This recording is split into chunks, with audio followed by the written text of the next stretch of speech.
আসসালামু আলাইকুম। সারা দেশে গত ৮ মাসে অর্থাৎ জানুয়ারি থেকে আগস্ট পর্যন্ত এই ৮ মাসে অন্তত ৪১৫টি হামলা ঘটেছে পুলিশের উপরে। অর্থাৎ পুলিশ যখন কোনো অপরাধীকে ধরতে অভিযান চালিয়েছে তখন অথবা কোথাও চাঁদাবাজ প্রতিরোধ করতে গেছে অথবা কোথাও মাজার ভাঙচুর ঠেকাতে গেছে, তখনই এই হামলাগুলো হয়েছে। পুলিশ সদর দপ্তরের পরিসংখ্যান বলছে সবচেয়ে বেশি হামলার ঘটনাটি ঘটেছে ঢাকাতে। ঢাকায় গত ৮ মাসে ১৬৪টি হামলার ঘটনা ঘটেছে। এরপরে ৯৪টি চট্টগ্রামে, এরপরেও রাজশাহী, বরিশাল, খুলনা এবং ময়মনসিংহ, রংপুরেও হামলার ঘটনা ঘটেছে, যেগুলো খুবই আশঙ্কাজনক হারে বেড়েছে। পুলিশ সদর দপ্তরের পরিসংখ্যান বলছে যে প্রতি মাসেই পুলিশের উপর এই হামলার ঘটনাগুলো ঘটছে। আপনারা জানেন যে ছাত্র আন্দোলনের বা ছাত্র জনতা আন্দোলনের যে কোটা বিরোধী বৈষম্য আন্দোলন, সেই আন্দোলনের সময় পুলিশের সঙ্গে ছাত্রদের যে সংঘর্ষের ঘটনাগুলো ঘটেছে এবং পুলিশ এবং ছাত্রদের উপর নির্বিচারে গুলি চালিয়েছে, সেই ঘটনায় সাধারণ শিক্ষার্থী, সাধারণ মানুষ ক্ষুব্ধ ছিল।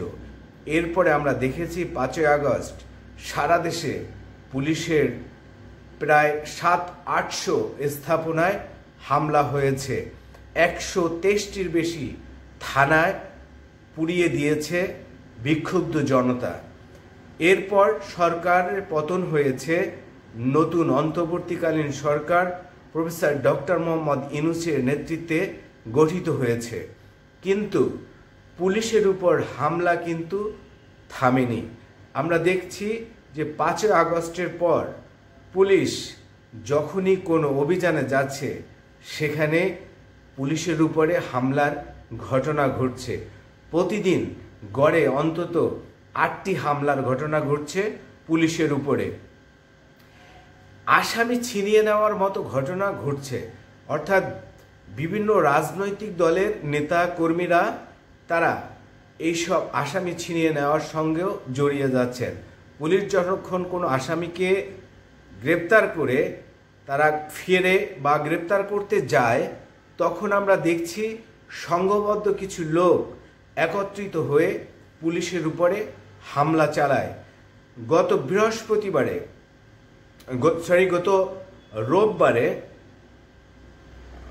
আপনারা জানেন যে নরসিংদীর যিনি অতিরিক্ত পুলিশ সুপার আনোয়ার হোসেন, তিনি দুজন চাঁদাবাজকে হাতে নাতে, যারা ব্যাটারি চালিত রিকশায় চাঁদা তুলছিল নরসিংদীতে, তাদেরকে হাতে নাতে ধরেছে।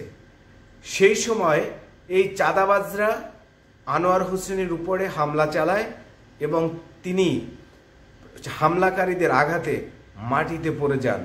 তার বুকের একটি হাড় ফ্র্যাকচার হয়েছেন। তিনি বর্তমানে রাজারবাগ পুলিশ লাইনে চিকিৎসাধীন রয়েছেন। এই যে ঘটনাগুলো ঘটছে পুলিশের উপরে, শুধু নরসিংদীতে নয়, রোববারে একই দিনে আপনার সিলেটে এবং বগুড়াতেও হামলার ঘটনা ঘটেছে।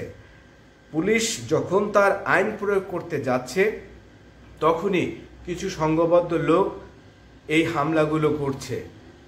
যদি পুলিশের উপর ক্রমাগতভাবে এ ধরনের হামলা চলতে থাকে তাহলে দেশের আইন শৃঙ্খলা পরিস্থিতি আরও অবনতি হবে বলে আশঙ্কা করছে পুলিশ এবং যারা নিরাপত্তা বিশ্লেষক।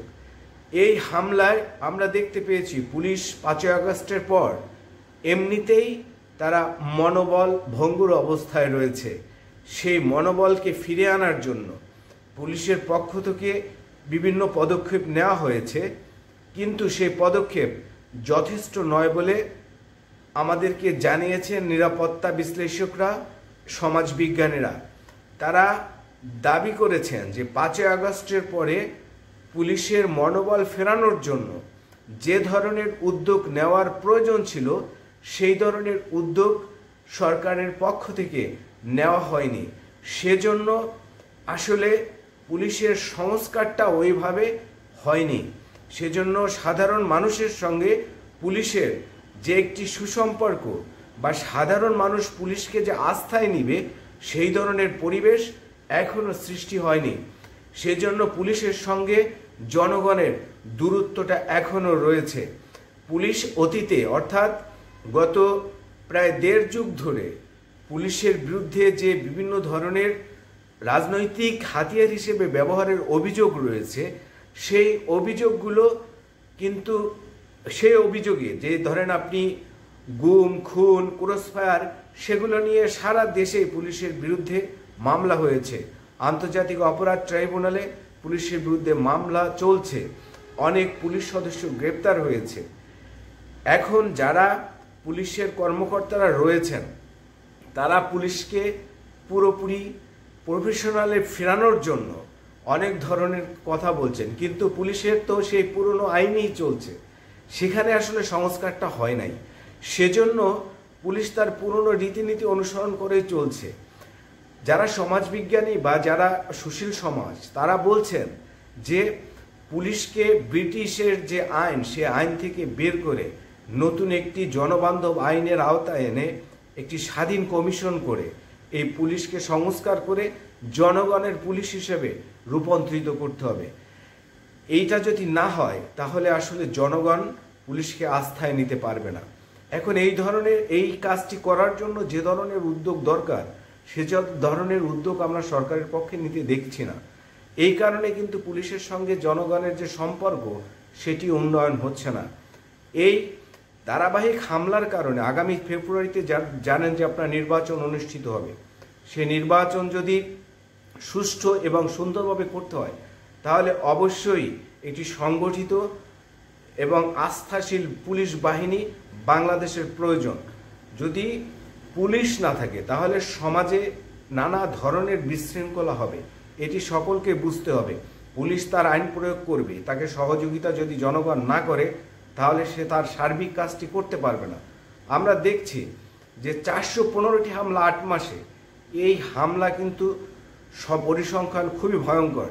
এই ধরনের ঘটনা যদি ঘটতে থাকে তাহলে পুলিশও আসলে জনগণের পাশে দাঁড়াবে না, কারণ তারা বারবার যখন জনগণের দ্বারা আক্রান্ত হবে তখন তারা জনগণ ডাকলেও দেখা যাবে আন্তরিকতার সঙ্গে অপরাধ দমনে কাজ করবে না। তাই জনগণকে এগিয়ে আসতে হবে পুলিশের পাশে। পুলিশ যাতে একটি সুন্দর এবং সুসংগঠিত সুশৃঙ্খল বাহিনী হিসেবে কাজ করতে পারে সেজন্য সাধারণ মানুষকে ভূমিকা রাখতে হবে। যারা অপরাধী তাদের পক্ষে না দাঁড়িয়ে পুলিশকে সহযোগিতা করতে হবে। আমরা অনেক জায়গায় দেখেছি যে অপরাধীদের পক্ষে দাঁড়িয়ে ওই এলাকার বা স্থানীয়রা তারা পুলিশের উপরে হামলা করছে। এমনকি যাদের বিরুদ্ধে মামলা রয়েছে সেই আসামি যখন ধরতে যাচ্ছে তখন রাজনৈতিক দলের স্থানীয় নেতারা পুলিশকে বাধা দিচ্ছে, কর্মীরা গাড়িতে হামলা করছে, গাড়ি ভাঙচুর করছে। এগুলো কিন্তু আসলে আইন শৃঙ্খলা অবনতিই করবে, এগুলো আইন শৃঙ্খলা উন্নতি করবে না। সেই বিষয়গুলো মাথায় রেখে নাগরিকদেরও ভূমিকা রয়েছে। পুলিশ যাতে সুশৃঙ্খলভাবে সংগঠিতভাবে আইন শৃঙ্খলা যাতে পরিণতি খারাপ না হয় সেজন্য আইন প্রয়োগের জন্য নাগরিককে সহযোগিতা করতে হবে। আর যদি না হয় তাহলে আগামী ফেব্রুয়ারির যে নির্বাচন সেটি পুলিশ সুষ্ঠুভাবে আসলে করতে পারবে কিনা সেটি এখন প্রশ্ন হয়ে দাঁড়িয়েছে। আজকের এ পর্যন্ত, সবাই ভালো থাকুন, আল্লাহ হাফেজ।